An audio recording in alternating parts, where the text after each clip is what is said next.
Hello guys, welcome back to our channel Jyotikundu ব্লগসে চলে এসেছি আবারও একটা নতুন মিনি ব্লগ নিয়ে। তো আজকে মা বাড়িতেই বানাচ্ছে ঘি, তার জন্য মা সর জমিয়ে রেখেছিল ফ্রিজের মধ্যে। তো দেখো এখন এগুলোকে বেটে নিচ্ছে, একদম অল্প পরিমাণে ফার্স্ট টাইম ট্রাই করছে। তো দিদার সাথে কথা বললো, একটু দিদার কাছ থেকে শুনে নিল কীভাবে করবে। তো এখন বেটে নিচ্ছে, একটুকু দানা যাতে না থাকে। তারপরে ঘিগুলোকে ঠান্ডা জলে মা একবার ভালো মতো গুলিয়ে নিয়ে যেদিকে জালে বসিয়ে দিয়েছে, দেখতে পাচ্ছ পুরোটা একদম কালো হয়ে যখন আসবে তখন ঘিটা রেডি হয়ে যাবে। তো চলো ভিডিওটা দেখতে থাকো, আর ভালো লাগলে অবশ্যই লাইক কমেন্ট শেয়ার করে সাবস্ক্রাইব করতে ভুলবে না, পাশে থাকা বেল আইকনটি অলে ক্লিক করে দেবে।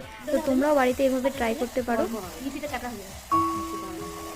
আমি খালি ওটাই ভুলে গেছিলাম, বাটাটা যদি বড় জলে দেয় এটা আমি জানি, ঠান্ডা জলে দেয় এটা মা নাড়তে নাড়ো তো অল্প হবে, এটা বাবাই খাবে।